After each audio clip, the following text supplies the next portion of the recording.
Hi everyone. సిద్ధం సిద్ధం అని పెద్ద పెద్ద హోర్డింగ్లు వేసుకున్నాడు. ఏడ చూసిన రోడ్ల పక్కన సిద్ధం సిద్ధం అని పెద్ద పెద్ద హోర్డింగ్లు వేసుకుంటున్నా. నువ్వు యుద్ధానికి సిద్ధమైనట్టుగా జగన్మోహన్ రెడ్డి ఈ రోజు నువ్వు సిద్ధం సిద్ధం అని సందిగ్ధంలో ఉన్నావు. అది మాకు అర్థమైంది. సిద్ధంగా ఉన్నది ఎవరు తెలుసా? 2019 ఎలక్షన్ లో నువ్వు చెప్పిన దొంగ మాటలు, నువ్వు చెప్పిన మాయ మాటలు విని మోసపోయిన సామాన్య ప్రజలు సిద్ధంగా ఉన్నారు నిన్ను సాగనంపడానికి. ఈ రోజు అట్లే నిరుద్యోగ యువత 2019 నుంచి ప్రతి సంవత్సరం జాబ్ క్యాలెండర్ జనవరి నెలలో వదులుతానని చెప్పి ఏదైతే దొంగ హామీ ఇచ్చి ఈ రోజు నువ్వు అందరం ఎక్కినావో, ఈ రోజు ఏదైతే సీట్లో కూర్చున్నావో, అప్పటి నుంచి ఇప్పుడు దాకా జాబ్ క్యాలెండర్ వదలక వాళ్ళ నిరుద్యోగ యువతలు ఫ్రస్ట్రేషన్ బిల్డ్ అయిపోయి వాళ్ళు ఏం చేయాలో అర్థం కాక ఉన్న నిరుద్యోగ యువత ఈ రోజు సిద్ధంగా ఉన్నారు. అట్లే ఈరోజు అంగన్వాడీ కార్యకర్తలు, ఆశా వర్కర్లు నువ్వేదో ఉద్ధరించేస్తావు, వాళ్ళ బతుకులు మారుస్తావో, వాళ్ళకి జీతాలు పెంచుతావు అని చెప్పి నిన్ను నమ్మి ఓట్లేస్తే ఈ రోజు వాళ్ళని రోడ్లపైన కొట్టించే పరిస్థితిలో ఉన్నావు చూసావా? వాళ్ళు సిద్ధంగా ఉన్నారు నిన్ను సాగనంపడానికి.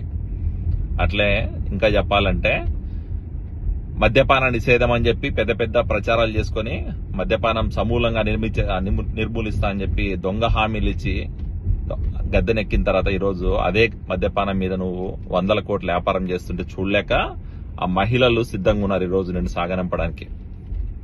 ఇంకా చెప్పాలంటే నీ పార్టీ కార్యకర్తలు సొంత పార్టీ కోసం పనిచేసి ఈ రోజు వైఎస్ఆర్సీపీ వస్తే మా బతుకులు బాగుపడతాయని చెప్పి వాళ్ళ పార్టీ కోసం పనంగా పెట్టి పనిచేసి నిన్ను నమ్మి ఈ రోజు కాంట్రాక్ట్ పనులు లేదా ఇంకో పనులు చేసి ఆ బిల్లులు రాక వాటికి వడ్డీలు కట్టలేక అబ్బో దిబో అని కొట్టుకుంటా ఈ రోజు వాళ్ళు సిద్ధంగా ఉన్నారు నీ పార్టీ నుంచి ఇంటికి పంపడానికి. వీళ్ళంతా కాదు, పక్కన పెడితే నీ సొంత పార్టీ కోసం పనిచేసి ఈరోజు నీ సొంత చెల్లెలు నిన్ను భరించలేక నీ చేసే అవినీతి, నువ్వు చేసే అరాచకాలను ఎట్లయినా కూడా అంటగడ్డాలా, ఎట్లయినా కూడా స్టాప్ చేయాలనే ఉద్దేశంతో ఈరోజు నీ సొంత చెల్లెలే నీ మీద యుద్ధం ప్రకటించింది.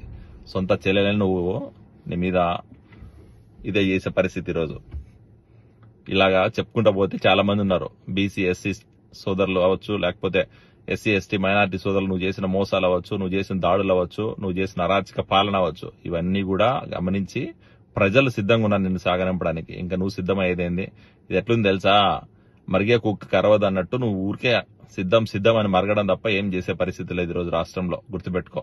ఖచ్చితంగా 2 నెలల తర్వాత నిన్ను తాడేపల్లి ప్యాలెస్ ఖాళీ చేసి ఇంకో రాష్ట్రానికో లేకపోతే ఇంకో ఊరికో పంపించే పరిస్థితి అయితే ఉంటది.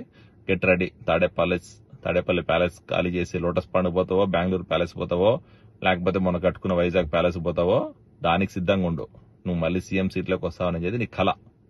Thank you.